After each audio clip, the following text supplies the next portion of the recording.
Hey everybody, welcome back to another episode of the RUCKCast. My name's Jim Palmer. I'm your host.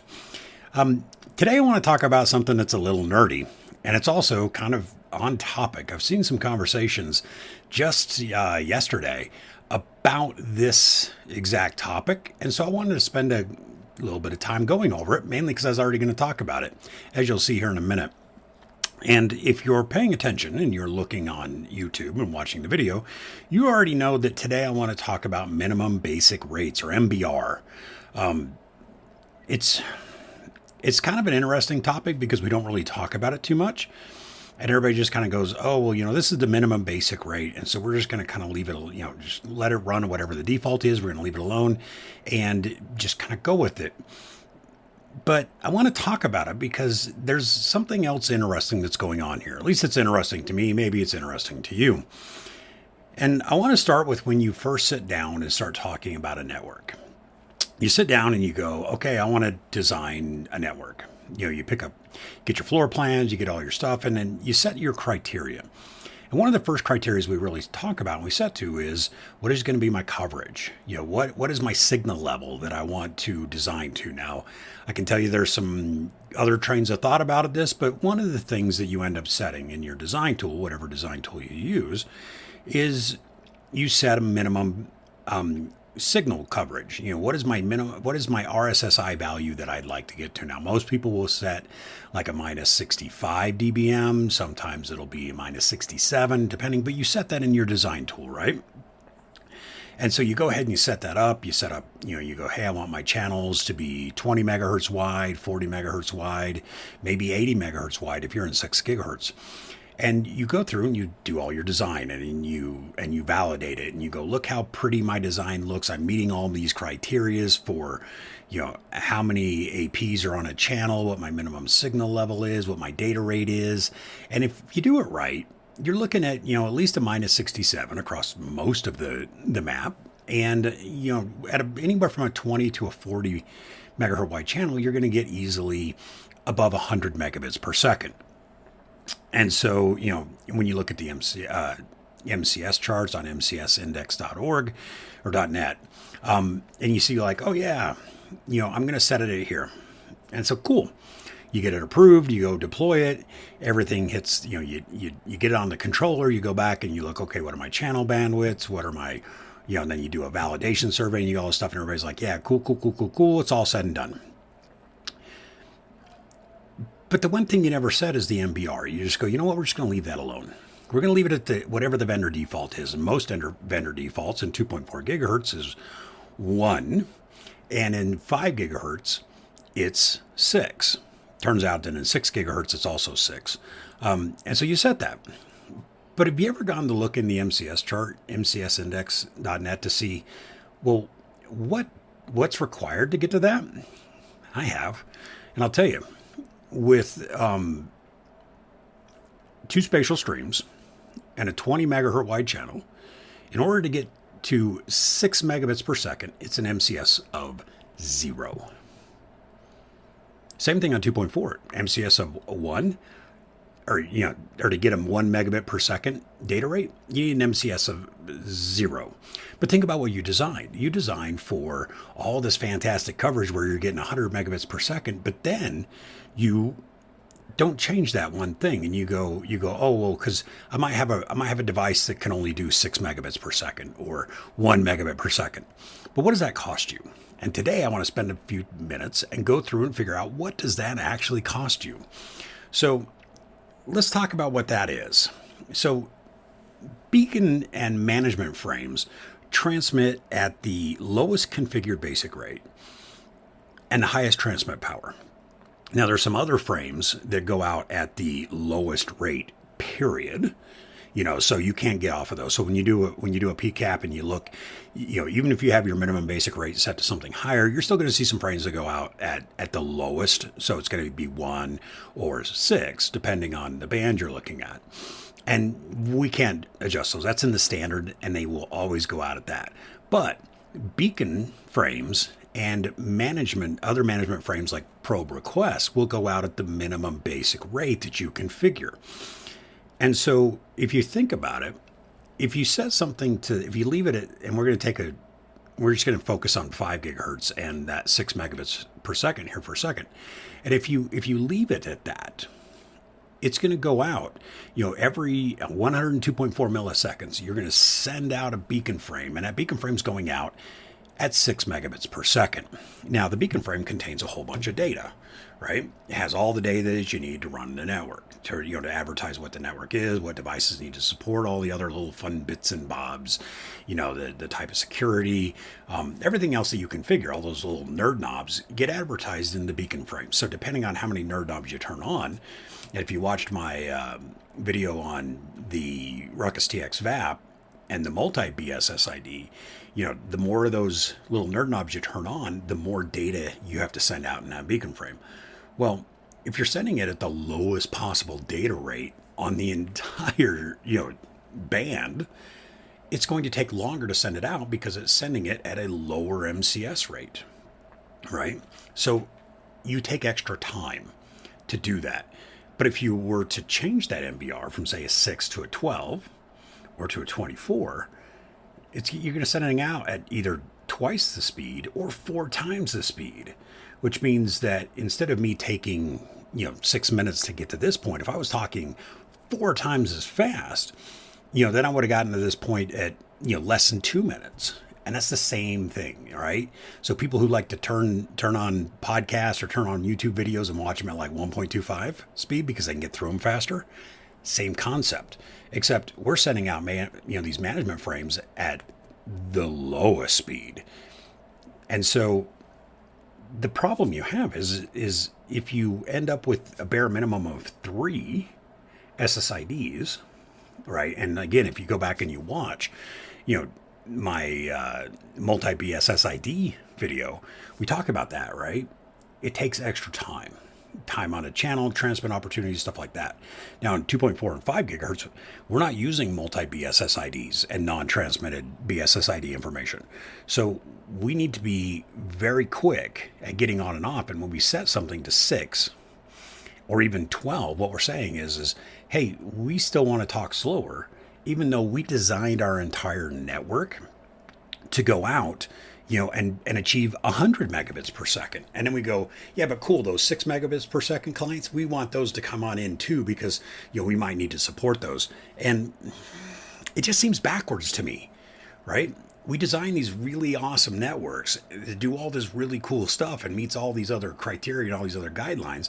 And then we go ahead and we just jam it up by putting in a rate limiter on the channel that says, hey, 10 times a second, I'm going to come in, and when everybody else is talking at 100 megabits per second, 200 megabits per second, MCS 8, MCS 9, those really high MCS rates because we designed a really good network. And then every 102.4 milliseconds, you have a beacon that comes in and goes, okay, now that you guys are, talking really good, I'm going to slow down and I'm going to tell you about this network that you're connected to. Same thing with probe requests. So the other thing, broadcast and multicast data, that goes at the lowest basic rate, the MBR. Probe responses, MBR. AX and CTS, they'll go to, those are different. They'll go at a different rate. But what you'll also see is that probe requests from unassociated clients, those will go in at the lowest possible rate because it doesn't know. It doesn't know any better. And so when you go in and you have a brand new client device, and it says, hey, I want to connect. So I'm going to do a probe request. I'm not connected to anything. I'm doing a broadcast probe request. Hey, what's out there? And your AP sends a probe response as 6 megabits per second. Then the client goes, okay, cool. We're talking at 6 megabits per second, even though you designed the whole thing to do 100. It's just kind of, sort of a contradiction in my mind, because we shouldn't be doing that stuff, right? And so when you set up all your design tools and you have it to do all these things, and then you forget this one little step in your configuration tool. We get channels, we get, transmit power values. We get all this configuration information from our design tools. But have you ever put in a minimum basic rate in a design tool? You haven't, because it's not there. And so we just, because it's like, oh, it's not anything we do, we're just going to leave the defaults. And that becomes a problem. Now, we're going to get to that here in a second, why that's a problem. But before I do, I want to talk about one of the biggest arguments against doing something like that, or something like this. And that is because people will talk about the cell size. And they'll say, hey, we want to increase our minimum basic rates, our MBRs, because we want to shrink the cell size. Well, but here's the thing. Like I said, when you do the design, you've already designed it to be able to hit 100 megabits per second in your sale. So why are you setting it at 6? Because what happens is you now have an AP that's broadcasting at 6. Now, remember, it's going out at the highest transmit power. And so it's spreading it out. And so the problem you have is when you do your designs and you design less than max power, what happens is you look at your co-channel interference and you go, hey, I'm good. I don't have that co-channel interference, co-channel contention. That's kind of an interesting conversation I'm seeing. I want to see where it goes in the next year or so, is between co-channel contention and co-channel interference. But what we're talking about is having two APs on the same channel, right? Because if you design for a very low transmit power, then you're not going to see the co-channel contention and co-channel interference in your design tool, because it's not looking at that minimum basic rate. But if you got to remember, if it's going out at the minimum basic rate of 6 and the highest transmit power, it's actually going to increase the cell size. So when I say, hey, I think you got to turn those things up, and I'll cover that sort of at the end. That's my little teaser for you. When you get to that point, and you say, well, I might shrink my cell size. Well, yeah, but your cell size has already shrunk from your design when you said, hey, I'm going to transmit at less power and I'm going to get to 100 megabits per second. So why stick to that? Now, when I'm talking about, APs hearing each other, there's actually two different things within the 802.11 standard that we have to pay attention to. And one is signal detect, and the other one is energy detect.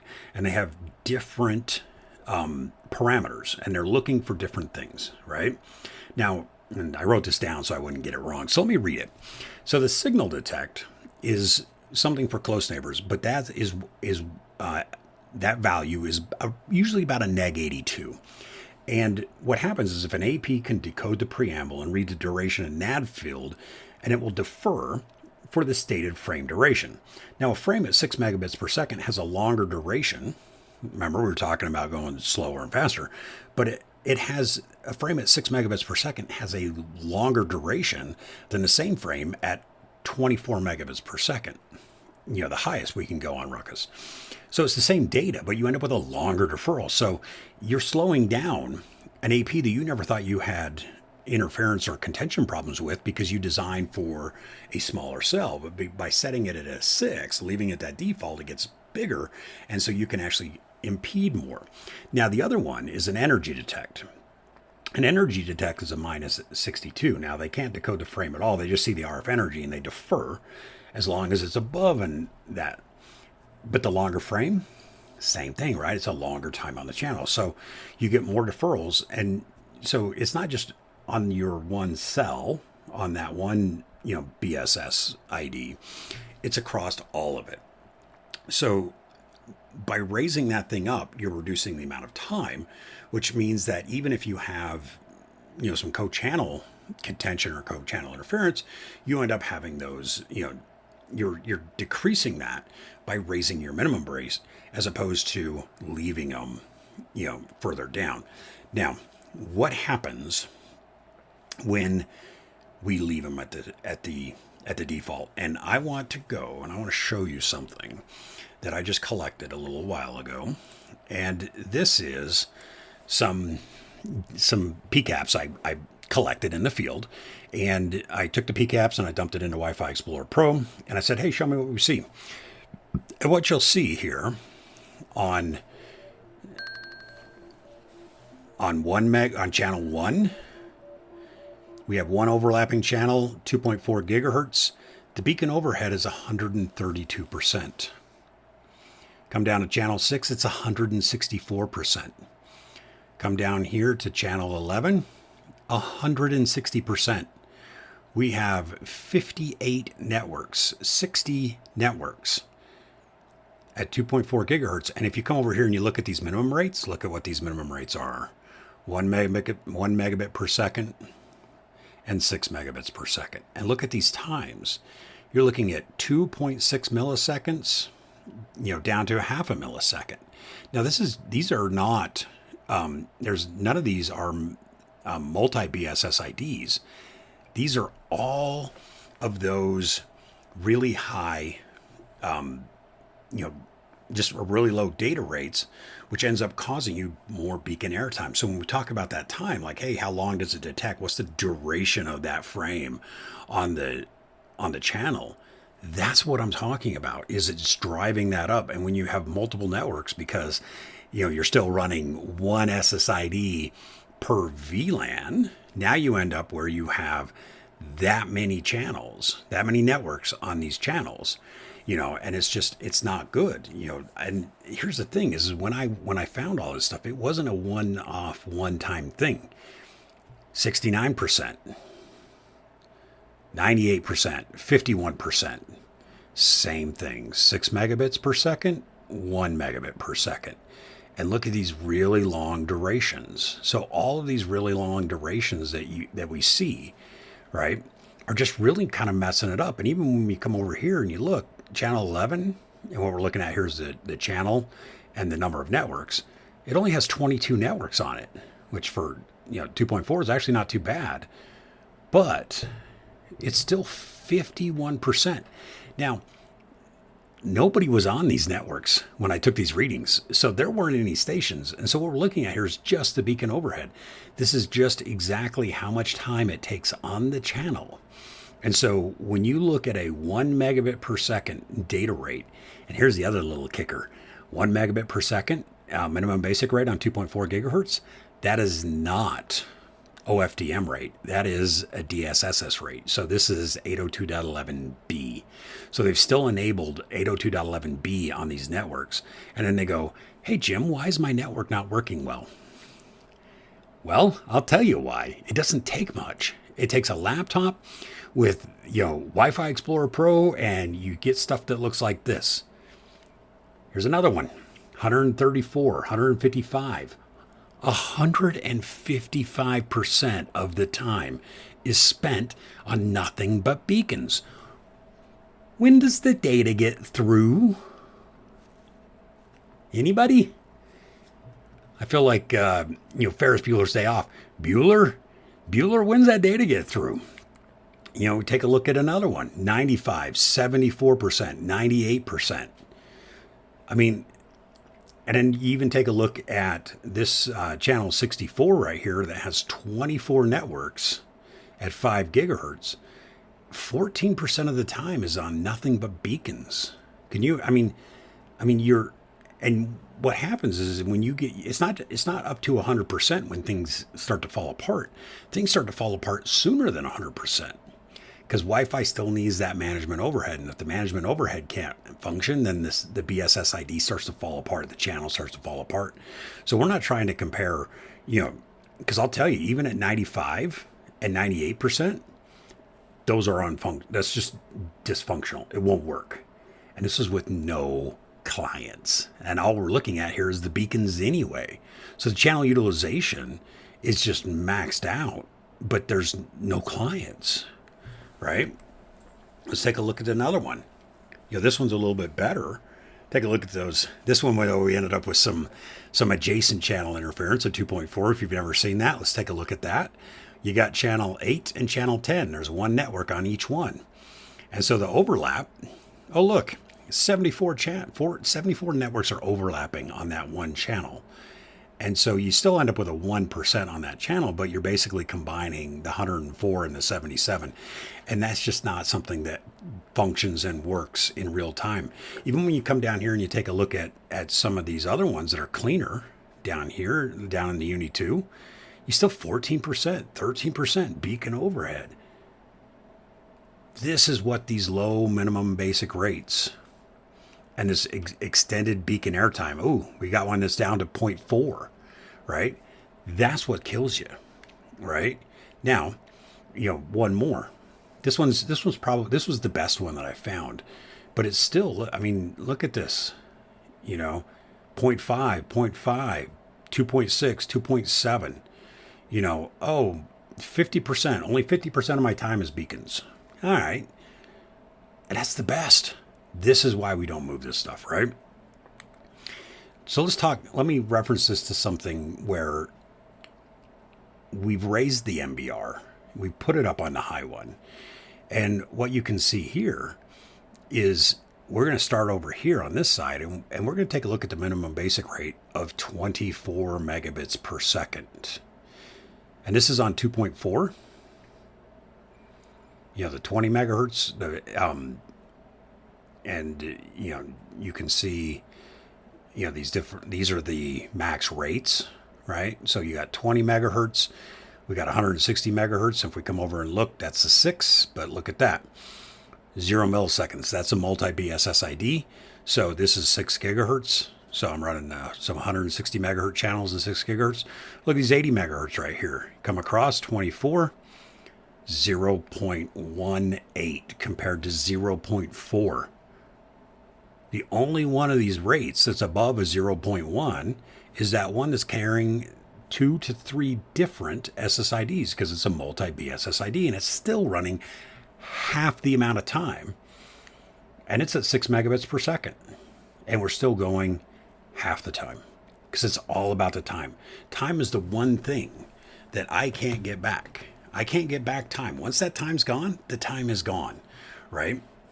So this is really what I'm pushing for when I talk about, the minimum problem is people look at it and they go, hey, we can't, we don't want to raise that because we're afraid. Well, what are you afraid of, right? What is it that you are afraid of? So let's talk about that for a minute. IoT devices. Are there IoT devices out there that, can't do 24 megabits per second? Maybe. I'm not going to say there's not, because there's a bajillion IoT devices. But are they on your network? If they're not, why are you designing and preparing for something that's not on your network? You're dragging down your entire network and making it slow and making it inefficient, just simply because you're afraid of a device that may come along, right? I call that the possible versus probable. And so what I would tell you to do is set your minimum basic rates higher, right? Because if you've designed your network correctly, if you've validated your network and you've looked at it and you go, we're meeting all of our other criteria, and then you go ahead and you set those minimum basic rates at the vendor defaults. And look, I work for a vendor. I get it. And the reason why they're there is because something has to be the default. There's got to be we can't not have a minimum basic rate, right? Now, so they're there. They're there for a reason. But what I'm telling you is raise those rates up, because it's, like I said, you might have a device that comes along, and you know what? If that happens, you go, okay, let's deal with your device that's obviously from, either so cheap that it doesn't support, anything recent, or, why does it all of a sudden become our fault when somebody else buys a really terrible device? We have to deal with it. We have to fix it. I get that, right? I totally get that. But why are we letting it drag down our entire network for the thousands of other devices on it? Because we might find an IoT device that's not good enough. And you know what? If that's the case, then you put that damn thing on 2.4, right? You change your minimum basic rate. Don't ever turn on 11B. Don't let me hear you. If I hear about that, I'll come find you. I know who you are. Don't do it. But, even 11G, 11N, 11N came out in 2009. Is 16 years, you think you can get something newer than 11N in 16 years? Yeah, you probably can, right? And if you have to set a lower minimum rate, set it to 12 and then go down to 6, right? But don't kneecap your network because somebody might have a device that might pop up, that might be that one corner case. It's possible, yes, but is it probable? Probably not. So don't do it, right? No one's going to say, hey, when you raise the minimum basic rates from 6 to 24, all my clients lost connectivity. That's not going to happen because you want them doing 100 megabits per second anyway. You've designed your network to do 100 megabits per second. So if that happened, there's a problem, and it's not with the configurations. There is a problem somewhere else. So go solve that problem and don't kneecap the other, go solve that corner case problem and let the rest of your network run and breathe freely. Because a device that's connected to your network at 6 megabits per second, do you really want that device on your network? Because remember, you're talking about an MCS of 0. And when I say turn it up to 24, you're looking at an MCS of 1. I mean, is that such a high bar? All I'm literally asking you to do is go from an MCS of 0 to an MCS of 1 on your network and cut the time you spend serving management by 75%. That's it. That's the minimum problem with the minimum basic rates, is people leave them way too low because they're scared about something that might happen and not worried about what is actually happening, right? We have all these other tools. We have all these other things. And like I said, if you have a device that can't connect, worry about that one device if and when it shows up. Don't take this beautiful network you've designed and decide from the very beginning that you're going to, by leaving one specific setting at the lowest data rate, it's just, and the problem is you won't know it. It'll probably still work fine. It'll work well, but it can work better because we can always make it better. So that's my story for you today is, when you design these beautiful networks and you put in these awesome Ruckus APs and you're making everything work, take a second to go into that WLAN setting and change your minimum basic rate from the defaults, bump it up to 24 and see what happens. And yeah, you might have to change it. You might have to drive it down a little bit, but so what? My guess is more than likely you're going to find you don't have to turn it down. Everything's just going to work a little bit better and a little bit faster. Everybody's going to go, wow, you're a genius. Now you just use the tools that are there. So until next time, again, my name's Jim Palmer, and thank you for listening to the RUCKCast. Hey there. Thanks for listening. If you like the show and haven't done so, please like and subscribe. If you want to contact the show directly, you can email us at ruckcast@comscope.com. I do read those emails. To learn more about any Ruckus products or services that we've talked about on this or any other prior podcast, please check out our About section of the show or the show notes. And as always, thank you for listening.